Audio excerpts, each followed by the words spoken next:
ఈరోజు కామారెడ్డి జిల్లా కామారెడ్డి ప్రభుత్వ ఆసుపత్రి ముందు దేశవ్యాప్త కార్మిక సమ్మెను విజయవంతం చేయాలని మరి పోస్టర్ ఆవిష్కరణ నిర్వహించడం జరిగింది।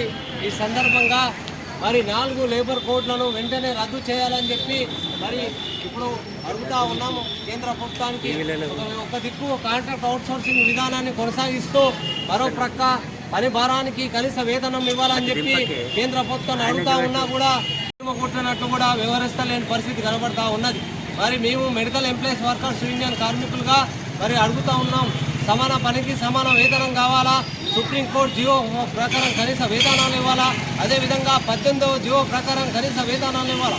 సుప్రీంకోర్టు ఒక పక్క చెప్తా ఉంది మనిషి బతకడానికి 20,000 రూపాయలు ఉండాలా, కలిసి జీవించాలంటే ఇవాళ నిత్యావసర ధరలు పెరుగుతూ ఉన్నాయి, ఆకాశాన్ని అంటుతూ ఉన్నాయి। ఇవాళ ధరలు పెరుగుతూ విపరీతంగా మరి మధ్యతరగతి పేద ప్రజలంతా కార్మికులంతా ఇవాళ రోడ్డు పాలై పరిస్థితి కనబడతా ఉన్నది। ఒక పక్క మరి కేంద్ర ప్రభుత్వము మరి చెప్పినా కూడా పట్టించుకోలేని పరిస్థితి ఉంది కాబట్టి దేశవ్యాప్తంగా 20వ తారీఖున మరి సమ్మెకు పిలుపునిస్తూ ఉన్నాం।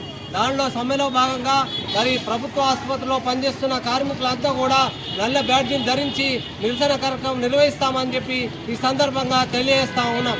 నా పేరు Dashrath, medical employees workers union జిల్లా గౌరవ అధ్యక్షులు।